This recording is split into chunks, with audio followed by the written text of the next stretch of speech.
bringing 3D prints to premium quality to stand out from the competition, and selling finished parts for over 100 euros, even though the material costs are only 2 euros. It's possible I'll show you what you can achieve with just a little time investment. While the competition is still selling Flexi Dragons for a few cents, I went through my old filament stash and actually found 2 rolls of ABS. Unfortunately, these older rolls don't fit on the AMS as long as they are still completely full at 1 kilogram. Today's video is all about ABS.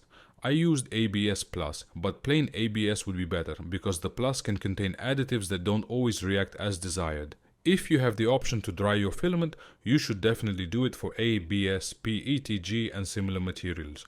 The AMS2 Pro isn't ideal for ABS because higher temperatures than 65 degrees Celsius would be better, but drying is still better than nothing.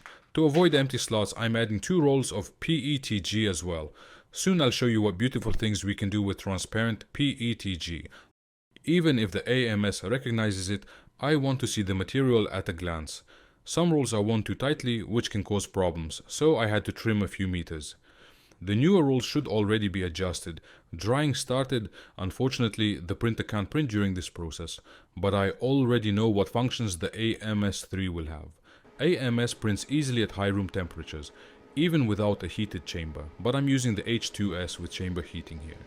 No matter which model you want super smooth, set your layer height to 0.15 mm and use at least 3 walls, better yet 4. The print is finished and looks good, but for a collector who wants to hang it on a wall or display it in an office, it's not perfect yet. You can still see the layers, but for today's video that's perfect. I also printed a small black ABS sphere so you can see the result. Black shows the layers clearly, which is actually good. Lower layer heights and 3 walls give very nice results here. The seam is visible. Normally you'd smooth it with fine sandpaper. I didn't do it because this video is about making premium products with minimal effort. Still, I recommend a quick 20-second sanding. Besides 3D printing, I also work with lasers. If you're interested in making laser products for your shop, let me know. I'm setting aside the 2 models for now. I need a container. Of course, it shouldn't be ABS, but any readily available material from the hardware store. If you've been 3D printing for a while, you know what I mean. Very important. Wear a mask and gloves. Also, a few metal washers so your print doesn't stick to the bottom. First, I brush a very thin layer of liquid onto the models, especially on the top where the layers are visible. Put a little more. Then the model goes into the container I put the Porsche in, and notice the bottom isn't completely flat, so I found a nearly perfect scrap piece of wood as a base. The washers keep the model from touching the surface directly, and now I soak some paper towels in the liquid, very wet but not dripping, and place them in the container without touching the model. The smaller your container the better, because the vapor will distribute evenly.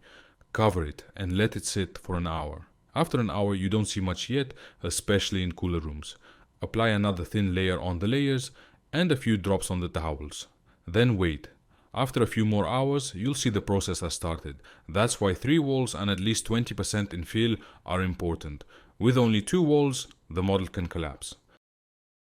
I also wanted to test if I can make the model shiny afterwards using pigment powder. I chose 2 powders for the black sphere and just sprinkled them on. Ideally, you'd mix the powder with the liquid at the beginning.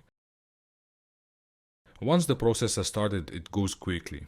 After about 3 hours, the sphere had almost no visible layers. Then remove the lid and towels and let it sit for another hour uncovered. The top layer is now very soft. Do not touch it. Just let it sit. Hey, just a quick note about my channel. It's not monetized, but it takes a lot of time to create content. You can support me by downloading my 3D models. Here are my 2 newest ones, Flexi Tarantula and the Diorama Terrarium with cross spiders. As a patron, you also get a license to use the models commercially for 3D printing. Thanks and kiss. Check out these high gloss products. The Porsche material costs about €1.70 at today's ABS prices. The sphere looks like a glass ball, nothing like a 3D print. The quality is just incredible, and all without sanding, simply by putting it in the container and waiting. This can turn a €2 materials into a €100 product. Now it's your turn. It doesn't have to be a Porsche or a sphere. What do you think works as a glossy premium model for collectors? The pigments still look good even if applied later, although ideally they would go on earlier. The product must be better than the competition and it needs a base. I use 3mm black acrylic for the laser. No laser, use wood or any other material. If you say my print isn't that glossy, now watch the video again from the beginning. I just showed you how to take your 3D prints to premium quality, including a glossy base. The problem with many 3D printing businesses on Etsy, they print something, put it online, run ads, and hope for sales. I do it differently. Your products must be better than the competition. Then you can rank at the top even without ads. On Etsy, quality counts, not mediocre products sold only through advertising. If your profit is several 100%, you can advertise. If the profit is low, better remove the product and focus on things where you put effort in and price your work accordingly. Anyone can print flexi dragons making a product like this. Only you and I can do it. Kiss.